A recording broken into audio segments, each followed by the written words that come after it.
Hello students, कैसे हैं आप। तो फिफ्थ क्लास के लिए हमारा आज का टॉपिक है प्रोनाउन। तो चलिए हम प्रोनाउंस का एक क्विक रिकैप करते हैं। तो प्रोनाउन वो वर्ड होते हैं जो नाउन की जगह पे यूज़ किए जाते हैं। इसका पहला टाइप है पर्सनल प्रोनाउन। पर्सनल प्रोनाउन होते हैं हमारे I, we, you, he, she, it, they.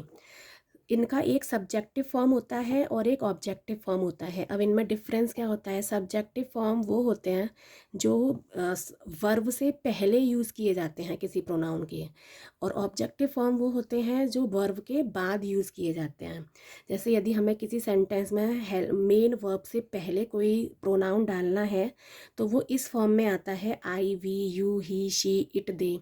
और यदि मिडिल या लास्ट में हमें किसी प्रोनाउन का कोई फॉर्म डालना है तो फिर वो उसकी ऑब्जेक्टिव फॉर्म में आता है। जैसे आई का हो जाता है मी, वी का हो जाता है अस, यू का यू ही रहता है, ही का हिम हो जाता है, शी का हर हो जाता है, इट का इट ही रहता है, दे का दैम हो जाता है। आई हमेशा सिंगुलर होता है। वी जब एक से ज़्यादा हो कोई, एक से ज़्यादा लोग हों और उसमें जब मैं भी इंक्लूड हूँ, आई भी इंक्लूड होता है तो वी होता है। ये सारे सिंगुलर ट्रीट होते हैं। बस एक दे और वी, ये दोनों प्लूरल ट्रीट होते हैं। तो इन दोनों में डिफरेंस क्या है। ये दोनों ही एक से ज़्यादा लोगों के लिए यूज़ किए जाते हैं। इनमें डिफरेंस ये होता है कि वी में आई इंक्लूड होता है। जैसे कि मैंने बोला वी का मतलब होता है हम खेल रहे हैं, यानी कि उसमें मैं भी इंक्लूड हूँ तो हम वी का यूज़ करेंगे। लेकिन अगर मैंने बोला वो लोग खेल रहे हैं, वो खेल रहे हैं, यानी कि मैं उसमें मैं इंक्लूड नहीं हूँ, आई इंक्लूड नहीं है, तो एक से ज़्यादा को शो करने के लिए हम दे का यूज़ करते हैं। तो इसका सेकंड, थर्ड और फोर्थ टाइप। अब ये मैंने इस टाइप से इसलिए लिखा है क्योंकि ये तीनों जो प्रोनाउन हैं, डिमॉन्स्ट्रेटिव प्रोनाउन, इंटरोगेटिव और पजेसिव, ये तीनों डिमॉन्स्ट्रेटिव, इंटरोगेटिव और पजेसिव, ये तीनों एडजेक्टिव भी होते हैं और ये तीनों प्रोनाउन भी बनते हैं। अब हम कैसे मालूम करेंगे कि ये यहाँ पे प्रोनाउन का काम कर रहा है या एडजेक्टिव का। तो इसका एक रूल होता है कि जो डिमॉन्स्ट्रेटिव वर्ड हैं, दिस, दैट, दीज, दोज, इनके तुरंत बाद कोई नाउन ना आए तो वो डिमॉन्स्ट्रेटिव प्रोनाउन बनते हैं। लेकिन यदि दिस, दैट, दीज, दोस के तुरंत बाद कोई एडजेक्ट नाउन आता है तो फिर वो डिमॉन्स्ट्रेटिव प्रोनाउन बनते हैं, सॉरी एडजेक्टिव बनते हैं। इसी तरीके से जो इंटरोगेटिव वर्ड होते हैं जैसे कि वॉट, विच, हुज, हु, हुम, अगर इनके तुरंत बाद कोई नाउन ना आए तो वो इंटरोगेटिव प्रोनाउन बनते हैं, और यदि इनके तुरंत बाद कोई नाउन आता है तो वो इंटरोगेटिव एडजेक्टिव बनते हैं। इसी तरीके से पजेशन दिखाने वाले जो वर्ड होते हैं, अगर उनके तुरंत बाद कोई नाउन ना आए तो वो पजेसिव प्रोनाउन बनते हैं, और कोई इन वर्ड्स के बाद कोई नाउन आ रहा है तो वो पजेसिव एडजेक्टिव बनते हैं। इनको पहचानने का एक और शॉर्टकट है कि इनके लास्ट में जो पजेशन वर्ड हैं, जैसे वी का आर होता है, यू का योर्स होता है, ही का हिज, शी का हर्स, इट का कोई पजेशन प्रोनाउन नहीं होता, और दे का देयर्स, इन सभी के लास्ट में देखिए एस लग रहा है। तो ये भी इसकी एक पहचान है कि जो पजेशन वर्ड है वो अगर प्रोनाउन है तो उनके पीछे एस लगा होता है। और माई थोड़ा सा डिफरेंट है। तो एक तरह से आप दो पहचान के रूप में कर सकते हैं। इनके तुरंत बाद नाउन नहीं आ रहा तो वो प्रोनाउन है, और पजेसिव प्रोनाउन हमेशा एस वाले होते हैं, तो ये इसकी दूसरी पहचान है। अच्छा, एक पॉइंट और है जो बच्चों को थोड़ा कंफ्यूज करता है। इंटरोगेटिव प्रोनाउन में ये 5 टाइप के ही इंटरोगेटिव वर्ड आते हैं। वॉट, विच, हुज, हु, हुम, वेयर, व्हेन, हाउ मच, ये वाले वर्ड नहीं आते। भले ही ये इंटरोगेटिव वर्ड हैं लेकिन वो एडवर्ब में जाते हैं, वो इंटरोगेटिव प्रोनाउन के अंदर नहीं आते। और एक और पॉइंट है, हु और हुम, ये दोनों वर्ड जो है ये ओनली प्रोनाउन होते हैं, ये एडजेक्टिव नहीं बनेंगे। जैसे मैंने बताया ना कि इंटरोगेटिव वर्ड के बाद कोई नाउन आ जाए तो वो एडजेक्टिव बन जाता है, लेकिन ये दो वर्ड ऐसे हैं जिनके बाद यदि कोई नाउन आ भी जाए ना तो वो एडजेक्टिव नहीं बनते, मतलब इनके बाद कोई नाउन आता ही नहीं है। तो ये दोनों वर्ड तो फिक्स है कि ये इंटरोगेटिव प्रोनाउन ही बनेंगे। उसके अलावा वॉट, विच और हुज जो है, इनके बाद हम देखेंगे अगर कोई नाउन नहीं आ रहा तो वो प्रोनाउन बनेगा, यदि इनके बाद कोई नाउन आ रहा है तो वो इंटरोगेटिव एडजेक्टिव बनेगा। यहाँ पे हुम का मतलब होता है किससे या किसको, ठीक है। नेक्स्ट है हमारा डिस्ट्रीब्यूटिव प्रोनाउन और डिस्ट्रीब्यूटिव एडजेक्टिव। इसमें भी वही डिफरेंस होता है कि कुछ वर्ड्स हैं उनके यदि बाद में कोई नाउन नहीं आ रहा तो वो डिस्ट्रीब्यूटिव प्रोनाउन होता है, और यदि कुछ वर्ड्स ऐसे हैं जिनके बाद यदि नाउन आ जाए तो वो डिस्ट्रीब्यूटिव एडजेक्टिव होते हैं। तो इनमें वर्ड है जैसे ईच, ईच के बाद कोई नाउन नहीं आ रहा तो वो प्रोनाउन है, और ईच के बाद कोई नाउन आ रहा है तो वो एडजेक्टिव है।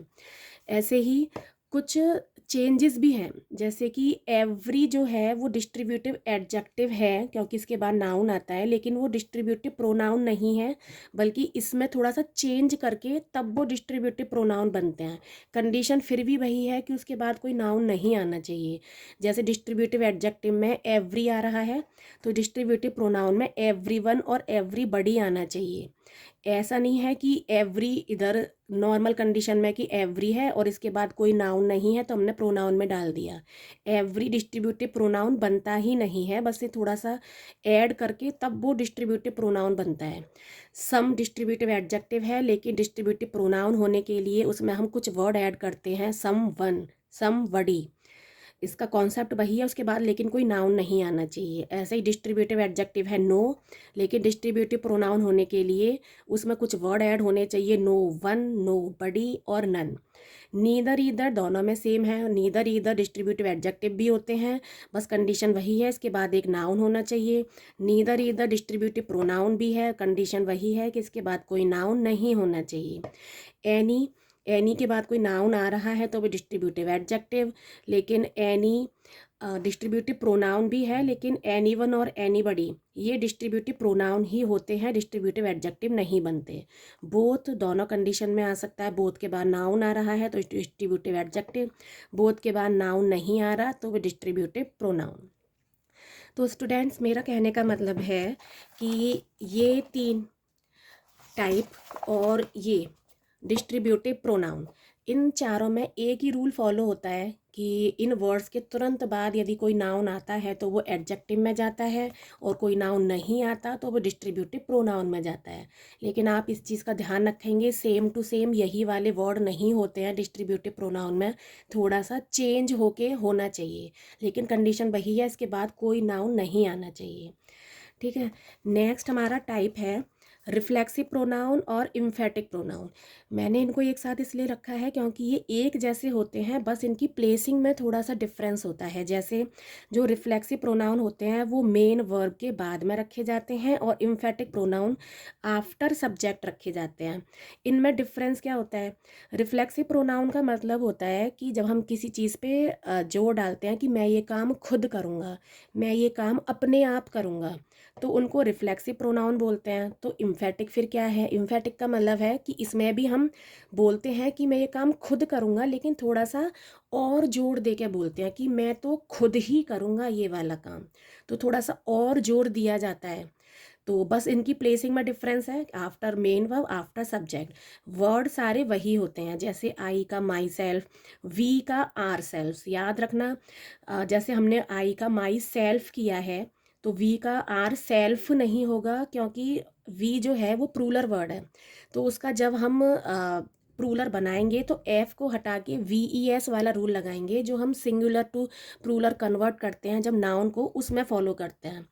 यू का योर सेल्फ भी हो सकता है, योर सेल्फ्स की भी हो सकता है, क्योंकि यू का यूज़ एक बंदे के लिए भी किया जाता है और दो या तीन बंदों के लिए भी हम कभी कभी करते हैं, दो बंदों के लिए भी हम कर सकते हैं। तो जब वो सेंटेंस को पढ़ के ये लग रहा है कि यू का यूज़ केवल एक इंसान के लिए किया गया है तो योर सेल्फ, और जब एक से ज़्यादा लोगों के लिए किया गया है, दो लोगों के लिए, तो योर सेल्फ। ऐसे ही का हिमसेल्फ, शी का हर सेल्फ, इट का इट सेल्फ, दे का दैम सेल्व्स। यहाँ भी हमने एफ को हटा के वी ई एस लगाया है, क्योंकि दे भी एक प्रूलर वर्ड है, एक से ज़्यादा लोगों के लिए वो यूज़ किया जाता है। ठीक है फ्रेंड्स, आई थिंक आपको सब समझ में आया होगा। अब मेरे पास एक वर्कशीट है, तो आप इसको, मेरी वीडियो को पॉज करके खुद से ट्राई कीजिए करने का, फिर हम इसको एक्सप्लेन करेंगे। तो चलिए स्टूडेंट्स, अब हम इसको कर लेते हैं ताकि आप चेक कर पाएँ कि आपको कितना याद हुआ। लेकिन मेरी वर्कशीट पहले मेरे सारे वीडियो को 1 या 2 बार अच्छे से डिटेलिंग में पढ़ के समझ के तब ही ट्राई कीजिएगा, तो बहुत जल्दी समझ में आएगी आपको। तो चलिए करते हैं।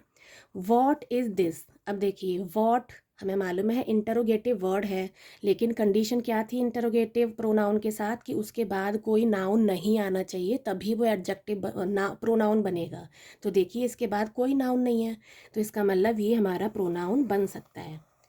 ऐसे ही दिस डिमॉन्स्ट्रेटिव है, डिमॉन्स्ट्रेटिव वर्ड है, इसकी भी कंडीशन थी कि इसके बाद कोई नाउन ना हो तभी वो प्रोनाउन है। तो देखिए दिस के बाद भी कोई नाउन नहीं है, इसलिए ये भी आपका डिमॉन्स्ट्रेटिव प्रोनाउन बनेगा। तो ये है आपका डिमॉन्स्ट्रेटिव, डिमॉन्स्ट्रेटिव, और ये है आपका इंटरोगेटिव।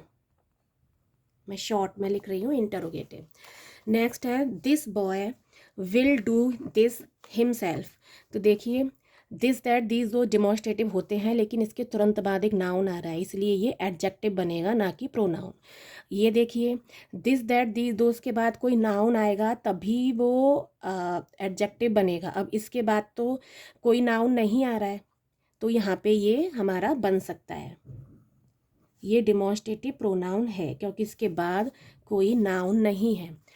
हिमसेल्फ, अब मैंने बताया था हिमसेल्फ, हर सेल्फ ये रिफ्लेक्सिव होते हैं। अब ये रिफ्लेक्सिव है या इम्फेटिक है, हमें ये डिफरेंस करना पड़ेगा। तो देखिए मेन वर्ब या हेल्पिंग वर्ब के बाद आ रहे हैं, सब्जेक्ट के बाद, सब्जेक्ट है दिस बॉय, यदि इसके बाद ये वाला वर्ड होता हिमसेल्फ यहाँ पे होता तो ये इम्फेटिक माना जाता, लेकिन ये मेन वर्ब के बाद में है इसलिए ये रिफ्लेक्सिव है, reflexive pronoun. This purse, this demonstrative है लेकिन इसके बाद एक नाउन आ रहा है, तो ये फिर एडजेक्टिव बनेगा। माइट बी हर्ट्स, हर्ट्स मतलब ये पजेशन वर्ड है और इसके बाद कोई नाउन नहीं है, तो ये हमारा बनेगा पजेसिव प्रोनाउन क्योंकि इसके बाद कोई नाउन नहीं है। और इसकी दूसरी पहचान यहाँ पे एस भी लगा हुआ है। Next he was angry with her, ही तो हमें पता ही है कि ये पर्सनल प्रोनाउन है, और विद हर ये भी पर्सनल प्रोनाउन है, ये शी की ऑब्जेक्टिव फॉर्म है, शी की ऑब्जेक्टिव फॉर्म। तो चाहे पर्सनल प्रोनाउन के अंदर तो दोनों फॉर्म्स आती हैं, चाहे वो सब्जेक्टिव फॉर्म हो या ऑब्जेक्टिव फॉर्म, यहाँ पे शी की ऑब्जेक्टिव फॉर्म है हर, तो ये भी हमारा पर्सनल प्रोनाउन है। वॉट आर योर हॉबीज़, अब वॉट WH फैमिली है, इसके तुरंत बाद कोई नाउन नहीं है, नाउन नहीं है इसका मतलब ये प्रोनाउन है, इंटरोगेटिव प्रोनाउन। और योर, अब देखिए ये पजेशन शो करने वाला वर्ड है लेकिन इसके बाद तो हॉबीज़ आ रहा है, नाउन है हॉबीज़। दूसरी पहचान इसमें एस भी नहीं लगा हुआ, तो ये डिमॉन्स्ट्रेटिव पजेसिव प्रोनाउन नहीं है, ये एडजेक्टिव बनेगा, possessive adjective. Padma her self made the jacket, अब देखिए सेल्फ वाला वर्ड आ रहा है और वो भी सब्जेक्ट के तुरंत बाद आ रहा है, तो यहाँ पे ये क्या बनेगा, emphatic pronoun. These are my books, अब देखिए डिमॉन्स्ट्रेटिव वर्ड है दीज और इसके बाद कोई नाउन भी नहीं है, तो इसका मतलब ये डिमॉन्स्ट्रेटिव बनेगा। माई पजेशन दिखाने वाला वर्ड है लेकिन इसके बाद तो नाउन आ रहा है, तो ये तो एडजेक्टिव में जाएगा। फिर दूसरी पहचान, प्रोनाउन जो होते हैं पजेसिव वो माइन वाले, माइन होता है, माई नहीं होता। दोज, दोज भी यहाँ पे डिमॉन्स्ट्रेटिव है क्योंकि इसके बाद में कोई नाउन नहीं आ रहा है। अब ये देखिए हिज, अब हिज के बाद कोई नाउन नहीं है, तो अगर कोई नाउन नहीं है तो ये प्रोनाउन बनेगा, पजेसिव प्रोनाउन। आई, आई है आपका personal pronoun. I have your, your possession show कर रहा है लेकिन इसके बाद क्योंकि एक नाउन आ रहा है तो फिर ये प्रोनाउन नहीं बनेगा। यू भी है पर्सनल प्रोनाउन और माइन है पजेसिव प्रोनाउन क्योंकि इसके बाद कोई नाउन नहीं आ रहा, वैसे भी माइन प्रोनाउन होता है। इसमें है rewrite the sentence using possessive pronoun, इन सेंटेंसों को पजेसिव प्रोनाउन का यूज़ करके लिखना है, यानी कि ऐसे पजेशन वर्ड डालने हैं जिसके बाद कोई नाउन की ज़रूरत ना हो। जैसे यहाँ पे तो इसके बाद तो नाउन आ रहा है, तो इसका मतलब ये पजेसिव प्रोनाउन नहीं है क्योंकि इसके बाद नाउन आ रहा है, तो हमें बनाना है इसको पजेसिव प्रोनाउन। तो इसको कैसे लिखेंगे, इसका लिखा जाएगा दिस लैडर, ये सीढ़ी इज है, देयर का क्या बनेगा पजेसिव प्रोनाउन, देयर्स। मैंने बताया था सारे एस वाले होते हैं पजेसिव प्रोनाउन जो होते हैं। नेक्स्ट है दीज आर हिज फोटोज। तो अभी देखिए इसके बाद पजेशन वर्ड ये है, लेकिन उसके बाद तो नाउन आ रहा है, तो ये पजेसिव प्रोनाउन तो है बनेगा नहीं, तो हमें को इसको बनाना पड़ेगा।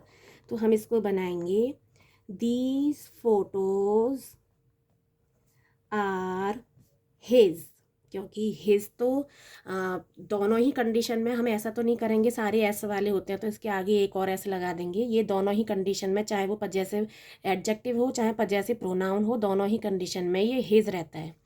This is your ruler.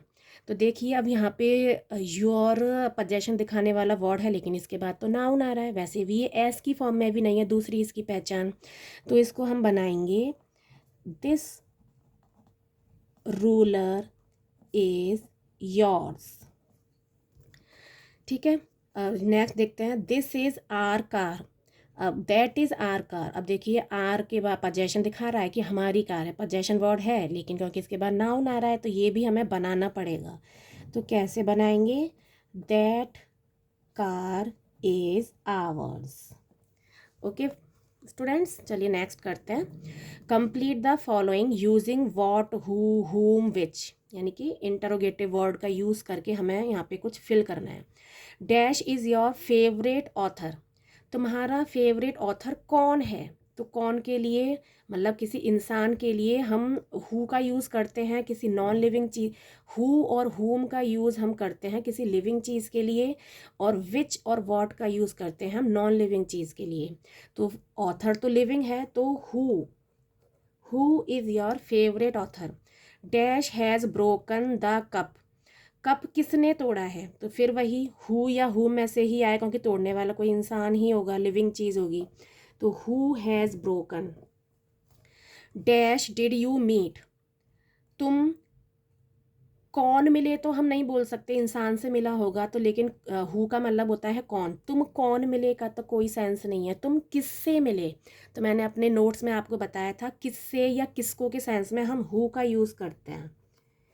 तो हुम डिड यू मीट, तुम किससे मिले। ओके स्टूडेंट्स, चलिए तो नेक्स्ट टॉपिक करते हैं हम, फिल विद पर्सनल प्रोनाउन। यहाँ पे ओनली पर्सनल प्रोनाउन आपको फिल करना है। Suhana and dash are best friend. तो देखिए हेल्पिंग वर्ब या मेन वर्ब से पहले किसी भी प्रोनाउन की सब्जेक्टिव फॉर्म आती है, पर्सनल प्रोनाउन की सब्जेक्टिव फॉर्म आती है, मैंने आपको बताया था। तो अब Suhana and I are best friends आएगा, या Suhana and she are best friend आएगा।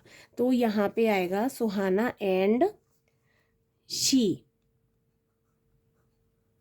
Suhana and she. क्योंकि अगर मैं यहाँ पे आई लगाऊंगी तो फिर मुझे यहाँ पे ना एम लगाना पड़ेगा। ये एक रूल है जो मैं नेक्स्ट 6 या 7 की इसमें बताऊंगी। इसके बहुत बड़े टॉपिक हैं कि क्या रखते हैं। तो यहाँ पे आएगा शी आएगा, ठीक है। डैश डू एवरीथिंग टुगेदर, वो सब चीज़ एक साथ करते हैं। तो यहाँ पे क्योंकि दो चीज़ एक से ज़्यादा बंदे हैं, दो लड़कियां हैं, तो हम दे का यूज़ करेंगे।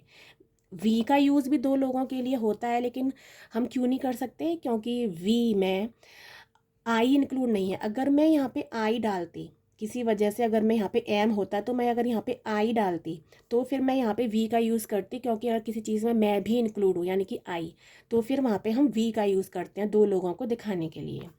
I don't know those girls, मैं उन लड़कियों को नहीं जानता। डू यू नो डैश, क्या तुम उन्हें जानते हो। उन्हें मीन्स उन लड़कियों को जो कि एक से ज़्यादा हैं, तो एक से ज़्यादा के लिए हम दे लगाते हैं, है ना। अब दे का यूज़ तब होता है जब वो मेन वर्ब से पहले हो, क्योंकि वो उसकी सब्जेक्टिव फॉर्म होती है, लेकिन यहाँ पे तो हमें मेन वर्ब के बाद फिट करना है। तो यहाँ पे हम दे की ऑब्जेक्टिव फॉर्म देम का यूज़ करेंगे। द चिल्ड्रन आर हंग्री, बच्चे हंग्री हैं। Can you give dash some food, क्या तुम दे सकते हो उन्हें कुछ खाना। उन्हें मीन्स किसे, हिंदी में समझिए, उन्हें मीन्स किसे, उन बच्चों को। बच्चे अब एक से ज़्यादा हैं तो एक से ज़्यादा के लिए हम दे का यूज़ करते हैं, लेकिन अब यहाँ पे मेन वर्ब के बाद हम दे नहीं लगा सकते क्योंकि वो उसकी सब्जेक्टिव फॉर्म होती है। दे एक सब्जेक्टिव फॉर्म है, तो हम यहाँ पे क्या लगाएंगे, दे की objective form. He brought a pet dog, वो एक पेट डॉग लेके आया। डू यू लाइक डैश, क्या तुम पसंद करते हो उसे, उसे मीन्स किसे, उस डॉग को। तो डॉग के लिए, एनिमल्स के लिए भी हम इट का यूज़ करते हैं। नॉन लिविंग के लिए भी इट का यूज़ होता है, हम एनिमल्स के लिए भी इट का यूज़ करते हैं। अब मेन वर्ब के बाद है तो इट की ऑब्जेक्टिव फॉर्म वो भी इट ही होती है, चेंज तो होती नहीं है, तो यहाँ पे इट आएगा। The boy through a stone at the dogs, boy ने डॉग्स पे पत्थर फेंका। एंड डैश बाग्ड, और बाग्ड का मतलब होता है भौंकना, और वो भौंका। कौन भौंका, कौन भौंका, डॉग। डॉग्स थे ना, बहुत सारे डॉग्स थे ना, तो मेन वर्ब से पहले हमें कोई प्रोनाउन डालना है, तो हम किसके बारे में बात करें, बहुत सारे डॉग्स के बारे में। अब डॉग्स हैं बहुत सारे, तो इसलिए दे का यूज़। दे बाग्ड एट, वो भौंके किस पे, उस लड़के पे भौंके होंगे ना, तो लड़का है ही। अब ही का ऑब्जेक्टिव फॉर्म आएगा क्योंकि मेन वर्ब के बाद में हमें प्रोनाउन फिट करना है। मेन वर्ब ये है, इसके बाद फिट करना है, इसलिए ही का ऑब्जेक्टिव फॉर्म यहाँ पे आया। आई शाउटेड टू हिम, मैं उस पर चिल्लाई, कोई लड़का है उस पर मैं चिल्लाई। बट ही आएगा क्योंकि मेन वर्ब से पहले हमें डालना है, लेकिन उसने सुना नहीं, किसने, उस लड़के ने, तो लड़के के लिए ही का यूज़ होता है। But he did not here, उसने नहीं सुना, क्या नहीं सुना, मुझे नहीं सुना कि मैं डांट लगा रही थी।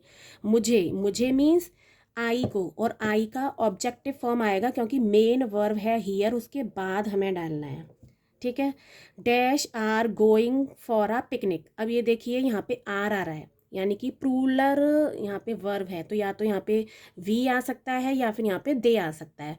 We are going for a picnic या फिर they are going for a picnic, दोनों में से हम कुछ भी डाल सकते हैं। I requested to dash to give her bicycle, मैंने रिक्वेस्ट किया उससे अपनी साइकिल देने के लिए, तो हमें यहाँ से हर से मालूम पड़ रहा है कि वो कोई लड़की है जिससे साइकिल लेने के लिए बोला गया है, रिक्वेस्ट की गई है। तो आई रिक्वेस्टेड टू, किससे रिक्वेस्ट की, उससे, उससे मीन्स लड़की से, तो लड़की का यहाँ पे ऑब्जेक्टिव फॉर्म आएगा क्योंकि मेन वर्ब के बाद में आ रहा है, तो हर। ओके, चलिए अब नेक्स्ट करते हैं पजेसिव प्रोनाउन। जैसे कि मैंने आपको ये चीज़ दिखाई थी कि पजेशन दिखाने वाले वर्ड कभी कभी प्रोनाउन बनते हैं और कभी कभी एडजेक्टिव बनते हैं। कैसे बनते हैं कि पजेशन दिखाने वाले वर्ड के बाद यदि कोई नाउन आ गया तो वे एडजेक्टिव होते हैं, कोई नाउन नहीं आया तो वो प्रोनाउन होते हैं। तो उसी के हिसाब से हम यहाँ पे समझेंगे। ही हैज़ फॉरगॉटन हिज या हर पेन, ही का मतलब क्या है, लड़का, लड़का भूल गया अपना पेन। तो देखिए अगर मैंने यहाँ पे हर डाल दिया तो लड़का, लड़के के लिए हर का तो यूज़ करेंगे नहीं, तो हम यहाँ पे हिज पेन करेंगे। ठीक है। अब यहाँ पे ये डिमॉन्स्ट्रेटिव, वो सॉरी पजेसिव एडजेक्टिव बनेगा क्योंकि इसके बाद एक नाउन आ रहा है। ठीक है। सो आई गेव हिम, सो मैंने दे दिया अपना, है ना, तो माइन आएगा क्योंकि इसके बाद कोई नाउन नहीं है। अगर अगर यहाँ पे फिलअप है, एक मेरा रह गया है, तो यहाँ पे माइन आएगा। अगर मैंने माई डाला है ना, तो माई के बाद तो मुझे कुछ ना कुछ नाउन चाहिए। अब यहाँ पे कोई नाउन तो है नहीं, तो यहाँ पे पजेसिव प्रोनाउन पड़ेगा जो कि माइन होता है। ठीक है। दिस इज देयर फ्लैट, अब हम यहाँ एंड से नहीं पढ़ेंगे, अभी आगे का यहाँ तक देखते हैं। दिस इज देयर फ्लैट, अब देखिए अगर मैंने यहाँ पे देयर से लिखा तो ये तो प्रोनाउन हो गया, प्रोनाउन के बाद तो नाउन आता नहीं है, तो यहाँ पे हम इसको देयर को लिखेंगे क्योंकि, और ये भी एडजेक्टिव बनेगा क्योंकि इसके बाद एक नाउन आ रहा है। अगर किसी पजेशन वर्ड के बाद नाउन आ रहा है तो हमें वहाँ पे पजेसिव एडजेक्टिव डालना है, ना कि प्रोनाउन। तो पजेसिव एडजेक्टिव होता है there. And that is ours, क्योंकि लास्ट में है, इसके बाद कोई वर्ड, कोई नाउन नहीं है, तो हम पजेसिव प्रोनाउन डालेंगे। इस चीज़ को समझने के लिए बच्चों पजेसिव प्रोनाउन को बहुत अच्छे से समझना पहले मेरे नोट से, तब आप इसे क्लियर कर पाओगे। आई नो डैश एड्रेस, अब देखिए नाउन आ रहा है, इन वर्ड्स के बाद नाउन आ रहा है, तो वो किस कंडीशन में आता है नाउन, जब हमें एडजेक्टिव डाल सकते हैं, यानी कि इससे पहले हम, तो यहाँ पे ये है adjective. But she does not know, I know her address, but वो मेरा नहीं जानती, तो अब देखिए अगर मैंने माई डाला तो उसके बाद तो मुझे नाउन चाहिए था, यहाँ पे तो कोई नाउन है नहीं, तो यहाँ पे हम माइन डालेंगे, ये डालेंगे और ये पजेसिव प्रोनाउन बनेगा, प्रोनाउन। ये भी प्रोनाउन है और ये भी प्रोनाउन है। Okay, dash dress looks nicer. तो अब देखिए ड्रेस एक नाउन है, नाउन है, इसका मतलब यहाँ पे हम एडजेक्टिव डाल सकते हैं, पजेसिव एडजेक्टिव। योर्स तो पजेसिव प्रोनाउन है, तो ये तो हम नहीं डाल सकते पजेसिव एडजेक्टिव योर, क्योंकि एस वाले तो सारे नाउन प्रोनाउन होते हैं, पजेसिव प्रोनाउन। तो हम यहाँ पे योर डालेंगे जो कि आपका एडजेक्टिव बनेगा। Your dress looks nicer than. अब देखिए इन दोनों वर्ड्स में यहाँ पे कोई नाउन नहीं है, यानी कि हमें क्या डालना है, कोई प्रोनाउन, और प्रोनाउन सारे एस वाले होते हैं। ओके स्टूडेंट्स, आई होप आपको समझ में आया होगा मैंने जो भी एक्सप्लेन किया। तो चलिए अगर कुछ फीडबैक हो तो आप मुझे ज़रूर सजेस्ट करिएगा। तो नेक्स्ट क्लास में हम नेक्स्ट टॉपिक करेंगे। Okay, bye, thank you.